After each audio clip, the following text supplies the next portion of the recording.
Shree Guru Datta. Chapter 36 has a specific relevance to all householders. We find generally in many married couples, the husband or the wife, either of them, have a greater desire for material things than the other. This desire sometimes leads to greed. Let us see how Shree Guru solves this problem in this chapter. At Gangapur, there lived a Brahmin couple, the husband who was a Vedic scholar, very pious and devout, and would follow all the religious principles. But he had one principle, and that was that he would not have food at others' houses. His wife was quite contrary to his nature. She was an ill-tempered and greedy woman, and she would keep grumbling that her husband's principle was being an obstruction for her to enjoy life. There would be many people who would organize mass meal programs, Samaradhana, at Gangapur, and there would be huge donations of money, clothes, and very delicious food would be served. But this woman grumbled that she was deprived of all this because of her husband's principle. One day, she heard that a rich man had come to Gangapur to organize a Samaradhana in memory of his ancestors. That is, it was a Shraddha ritual. She also heard that this rich man was going to give huge sums of donation as money, good clothes, and a delicious feast of various sweets and other delicacies. The woman was greedy. She wanted to attend this feast. She knew her husband would not be keen on attending it, but nevertheless, she asked him whether he would accompany her. He refused, but he told her that if she wanted, she could very well attend the feast.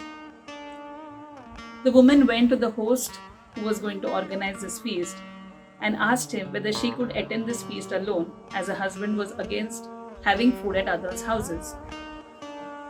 The rich man humbly told her that the invitation was only for couples, and if she was to come alone, she would better not be present at the function because she would not be allowed. The woman went back home grumbling and thought of a way in which she could change her husband's principle. She went to Shree Guru Saraswati, who was at the Sangam. She prostrated at his feet and told him of her problem. Shree Guru smiled at her and told one of his disciples to call for her husband. The man came very soon, prostrated at Guru's feet, and asked him what was the Guru's command. Shree Guru told him that your wife has just been complaining that you are so rigid in your principles and you don't have food at others' houses, but she is being deprived of so many delicacies. Is it right on your part to follow such a rigid principle? The husband bowed down to Shree Guru and said, I do not like to have food at others' houses, and I have continued this as a part of my practice since so many years. But if you order me or instruct me, I would definitely attend the feast which the rich man has organized. I would attend it with my wife. Shree Guru tells him to take his wife and attend the feast. The day arrives, the couple goes for the feast. As they are about to have their food, the husband is calmly eating away, but the wife, she finds that after having a morsel or two, lots of dogs and pigs are moving about, eating the food along with them. She finds it very repulsive, and she leaves her meal halfway through and goes home.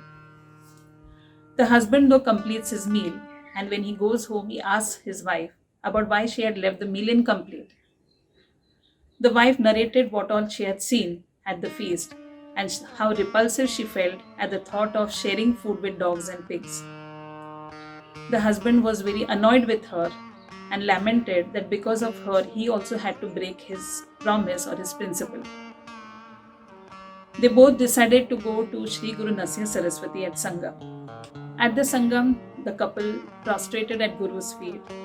The Guru looked at the lady, smiled at her and said, So, is your heart's desire fulfilled? Have you had a sumptuous feast? The lady started sobbing bitterly and felt very remorseful for her action. She apologized deeply to Guru as well as to her husband for having broken her husband's principle.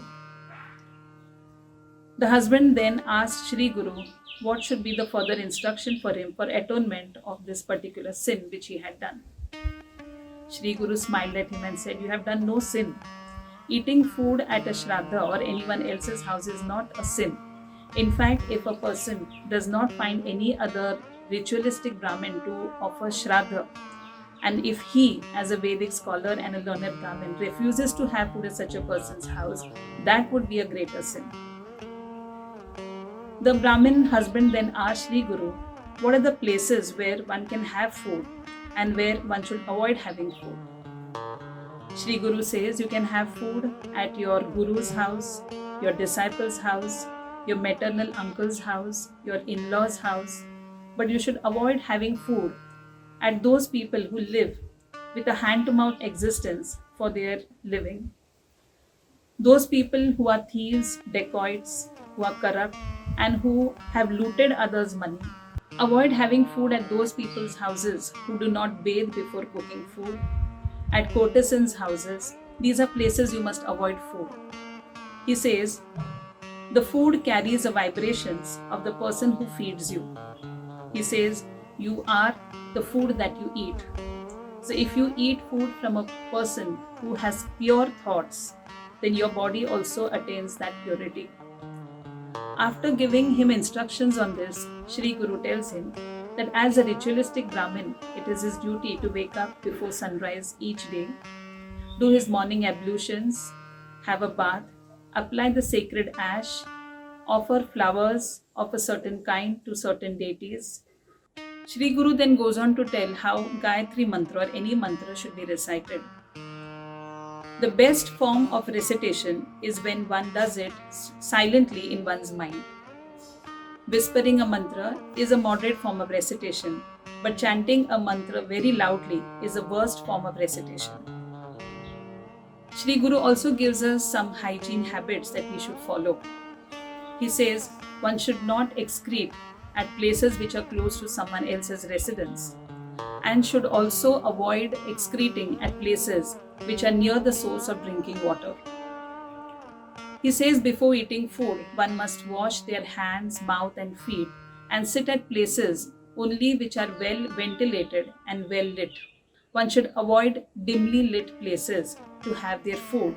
He also says one should not sit at places, or one should leave the food as it is if someone along with him passes gases or vomits or does something which is not considered to be hygienic. After giving these instructions to the Brahmin, Shree Guru then tells him that our body consists of natural vibrations which are supposed to be resonating with the vibrations of the people around us. So the food that you eat is not pure, you also will not attain that level of purity.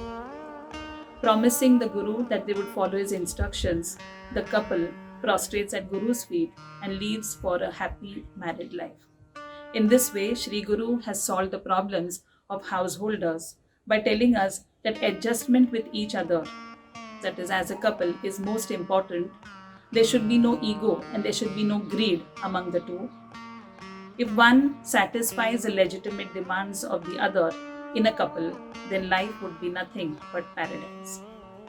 Let's go on to the next chapter. Till then, we'll keep chanting Shri Gurudeva Datta.